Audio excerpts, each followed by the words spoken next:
میری طرف سے تمام دیکھنے اور سننے والوں کو السلام علیکم۔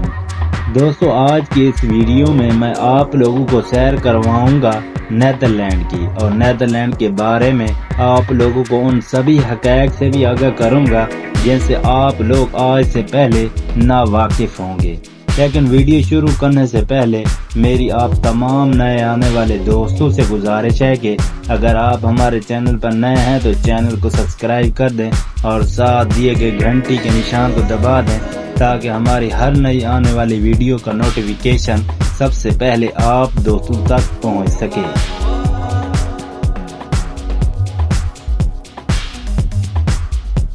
نیدرلینڈ کو نیدرلینڈ بھی کہا جاتا ہے اور نیدرلاند بھی۔ اگر آپ کے ذہن میں یہ خیال ہے کہ ہالینڈ ایک آزاد ملک ہے تو اس بات کو اپنے ذہن سے نکال دیں، کیونکہ ہالینڈ نیدرلینڈ میں ہی موجود 2 صوبوں پر مشتمل ایک علاقہ ہے جس کے بارے میں لوگوں کا خیال ہے کہ یہ ایک آزاد ملک ہوگا، لیکن یہ پنجاب اور سندھ کی طرح ہی ایک ہی ملک کے 2 صوبے ہیں۔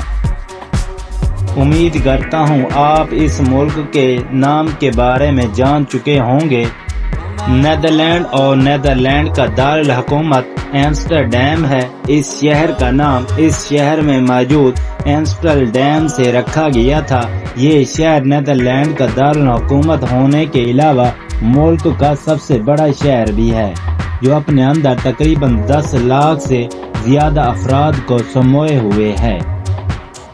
نیدرلینڈ کا کل رقبہ 42,525 مربع کلومیٹر ہے اور یہ دنیا کا 131واں نمبر پر آنے والا بڑا ملک ہے، جس میں سے 41,543 مربع کلومیٹر رقبہ اکیلے نیدرلینڈ کا ہی ہے، جبکہ باقی تھوڑا سا حصہ باقی تمام ریاستوں کا آتا ہے۔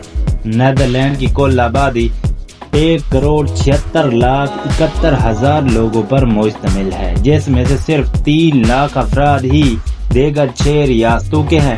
باقی تمام لوگ نیدرلینڈ کی سرزمین پر ہی بستے ہیں۔ آبادی کے لحاظ سے اس ملک کا نمبر دنیا بھر میں 66ویں نمبر پر آتا ہے۔ نیدرلینڈ کی 3 ریاستوں میں چلنے والی کرنسی امریکن ڈالر ہے۔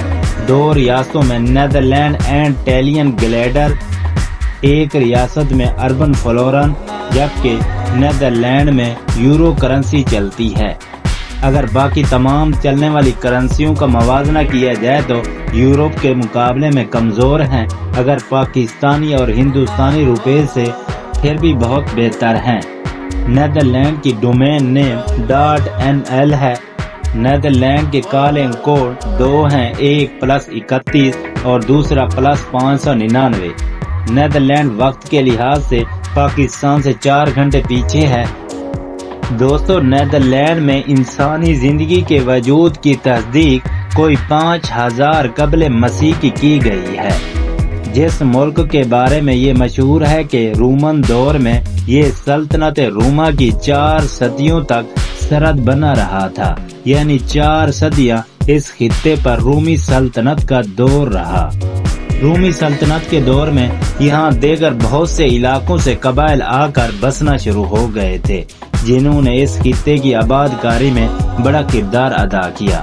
آج بھی اگر نیدرلینڈ میں بسنے والے لوگوں کا حساب لگایا جائے تو ان میں 80.7% ڈچ لوگ، 5% دیگر یورپی، 2.4% انڈونیشیائی، 2.2% ترک، 2% مراکشی، 2% سرینامی، 0.8% کیریبین، جبکہ باقی 4.8% دیگر علاقوں سے آ کر بسنے والے قبائل ہیں۔ 200 رومن دور کے بعد 411 عیسوی سے 1000 عیسوی تک اس خطے پر فریسیائی لوگوں نے حکومت کی۔ 1000 عیسوی سے 1432 عیسوی تک یہ مقدس رومی سلطنت کا حصہ بنا دیا گیا تھا۔ 1433 عیسوی سے 1567 عیسوی تک یہ ملک برکنداز اور ہیسبرگ خاندان کی سربراہی میں چلا گیا۔ یہ دونوں خاندان کافی سالوں تک حکومت کرتے رہے۔ برکنداز خاندان تو ختم ہو گیا اور ہیسبرگ خاندان کی شاخیں آج بھی دنیا کے کئی ممالک میں پھیلی ہوئی ہیں۔ ہیسبرگ خاندان کے دنوں میں سلطنت ہسپانیہ نے نیدرلینڈ کی سرزمین پر مداخلت شروع کر دی۔ ان دنوں میں ہالینڈ کا بڑا نام ہوا کرتا تھا۔ ہالینڈ کے لوگوں نے ہسپانوی سلطنت کی غلامی کو قبول نہیں کیا اور 26 جولائی 1581 کو آزادی کا اعلان کر دیا۔ یہ فیصلہ اسپین والوں کو ناگوار گزرا تو انہوں نے زبردستی نیدرلینڈ کے کئی مزید علاقوں پر قبضہ کر لیا۔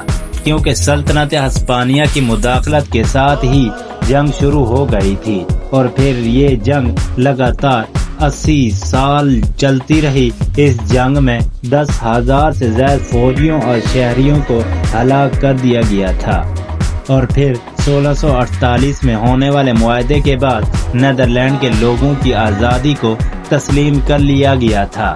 اس معاہدے کو تاریخ میں ویسٹفالیہ کے امن کا نام دیا گیا ہے، یعنی 30 جنوری 1648 کو ایک آزاد ملک کی حیثیت سے دنیا کے نقشے پر ابھرا۔ اس دور میں ہالینڈ بہت ہی اہمیت کا حامل تھا۔ آزادی کے بعد اس ملک کو پورے یورپ میں ہالینڈ کے نام سے شہرت ملی۔ اسی لیے آج بھی کئی لوگ ہالینڈ کو ایک آزاد ملک مانتے ہیں، جبکہ حقیقت میں نیدرلینڈ کے 2 صوبوں پر مشتمل ایک علاقہ ہے۔ آزادی کے بعد بھی کئی علاقوں کے حصول کے لیے جنگیں ہوتی رہیں۔ 9 سال کے لیے کنگڈم ہالینڈ کے نام سے ایک حکومت بھی قائم کی گئی تھی، مگر 1815 عیسوی کو اس حکومت یعنی سلطنت کا نام United kingdom of the Netherland رکھا گیا تھا۔ دوسری جنگ عظیم کے بعد 1-2 ریاستیں مزید اس کے ساتھ مل گئیں۔ دوسری جنگ عظیم سے پہلے 1,40,000 یہودی نیدرلینڈ میں بسا کرتے تھے۔ جنگ کے بعد صرف 40,000 بچ گئے تھے، پھر وہ بھی اسرائیل منتقل ہو گئے۔ 10 اکتوبر 2010 کو کیریبین نیدرلینڈ کا قیام عمل میں آیا، جب 3 کیریبین جزیرہ نما چھوٹے چھوٹے ممالک نے کنگڈم آف دی نیدرلینڈ کے ساتھ اشتراک کیا۔ دوستو، ایک عرصے تک اس ملک کے لوگوں نے لاشوں اور آنسوں کے سوا کچھ نہیں دیکھا، مگر پچھلی 1 صدی سے لگاتار یہ ملک اپنے آپ کو منوانے پر تلا ہوا ہے۔ اس ملک کے لوگ کس قدر خوش مزاج ہیں، اس کا اندازہ آپ اس بات سے بھی لگا سکتے ہیں کہ 2011 میں نیدرلینڈ کو دنیا کا سب سے ہیپیسٹ ملک قرار دیا گیا تھا۔ نیدرلینڈ میں سبھی لوگوں کو اپنی اپنی عبادت کرنے کی مکمل آزادی حاصل ہے۔ ملک کی آبادی کا 43.8% مسیحی لوگ، دوسرا بڑا مذہب یہاں اسلام ہے جو آبادی کا 5% ہے۔ 1% بدھ مت کے پیروکار یہودی اور ہندو ہیں، جبکہ 50% سے کچھ زائد لوگ ایسے ہیں جو کسی بھی مذہب پر یقین نہیں رکھتے۔ بلندیزی نیدرلینڈ میں بولی جانے والی سب سے بڑی زبان ہے۔ اس زبان کو سرکاری زبان کا بھی درجہ حاصل ہے۔ فریسیائی، انگریزی اور دیگر کئی زبانیں بھی علاقوں اور قبیلوں کے حساب سے بولی جاتی ہیں۔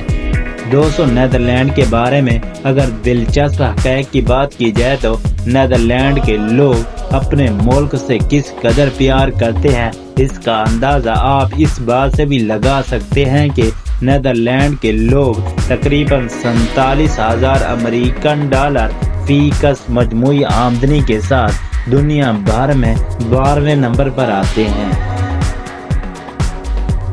اتنا پیسہ ہونے کے باوجود بھی نیدرلینڈ کے لوگ کاروں کا زیادہ استعمال نہیں کرتے۔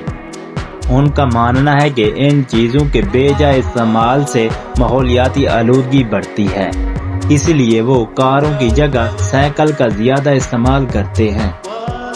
نیدرلینڈ میں سائیکلوں کی تعداد انسانوں کی تعداد سے 1.3 گنا زیادہ ہے، یعنی اگر 1000 لوگ ہیں تو ان کے پاس 1300 سائیکلیں ہیں۔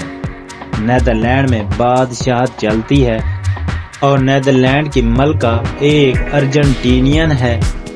نیدرلینڈ میں تعلیم کی طرف بہت زیادہ توجہ دی جاتی ہے۔ 5 سال کی عمر میں بچے کو اسکول بھیجا جاتا ہے۔ 5 سال سے 16 سال تک ہائی سکول کا دورانیہ ہوتا ہے۔ عورتوں اور مردوں کی تعلیم کی شرح ایک جیسی ہے، یعنی 99%، جبکہ جرائم یہاں نہ ہونے کے برابر ہے۔ جرائم نہ ہونے کا اندازہ آپ اس بات سے بھی لگا سکتے ہیں کہ 2013 میں نیدرلینڈ میں صرف 8 قیدیوں کو بند کیا گیا تھا۔ نیدرلینڈ میں چلنے والی تمام ڈچ الیکٹرک ٹرینیں ہوا کی توانائی سے چلتی ہے، جس میں روزانہ 6 لاکھ سے زیادہ مسافر سفر کرتے ہیں۔ طوائف ہونا نیدرلینڈ میں جائز ہے، بلکہ نیدرلینڈ میں عصمت فروشوں کو باقاعدہ ٹیکس بھی ادا کرنا پڑتا ہے۔ نیدرلینڈ دنیا میں سب سے لمبے لوگوں کا ملک ہے۔ ان کے قد 5 فٹ 7 انچ سے لے کر اوسط 6 فٹ تک کے ہوتے ہیں۔ دنیا کے 4 دیگر ممالک کی طرح نیدرلینڈ میں بھی آپ کو شراب میکڈونلڈ سے مل جائے گی۔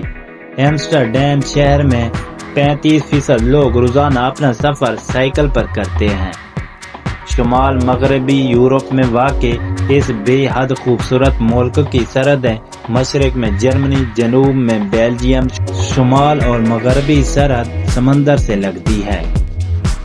روٹرڈیم بندرگاہ، جو کہ نیدرلینڈ میں ہی موجود ہے، 14ویں صدی کے دوران استعمال کی جانے لگی تھی۔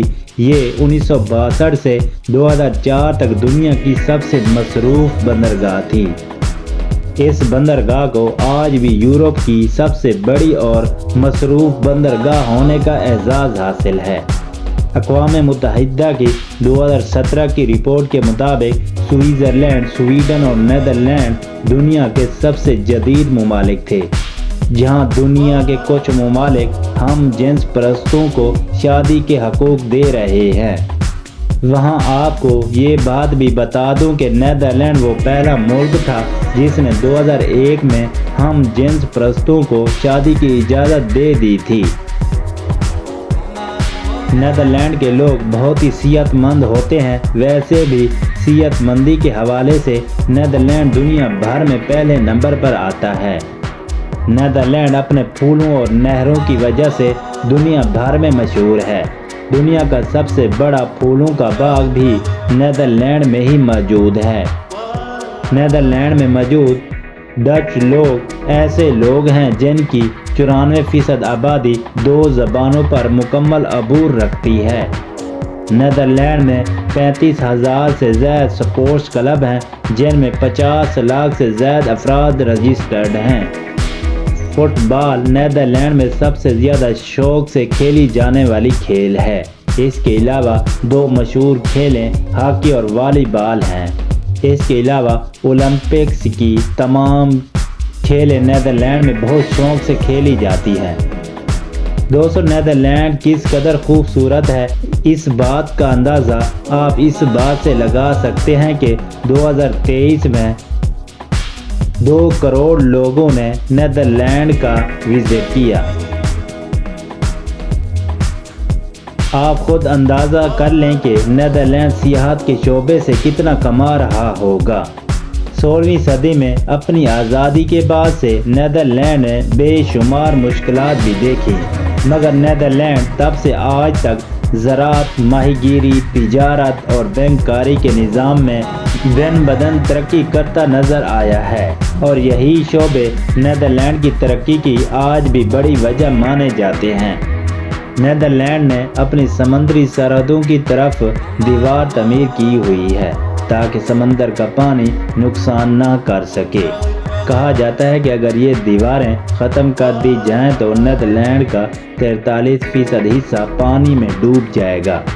نیدرلینڈ یورپ کا سب سے گنجان آبادی والا ملک ہے۔ نیدرلینڈ دنیا کا دوسرا سب سے زیادہ شراب ایکسپورٹ کرنے والا ملک ہے۔ نیدرلینڈ کے 60% سے زیادہ لوگ زراعت اور باغبانی کے شعبے سے منسلک ہیں۔ دوستو، یہ تھی ہماری آج کی ویڈیو۔ آپ دوستوں کو ویڈیو کیسی لگی ہے کمنٹ سیکشن میں رائے ضرور دیں۔ شکریہ۔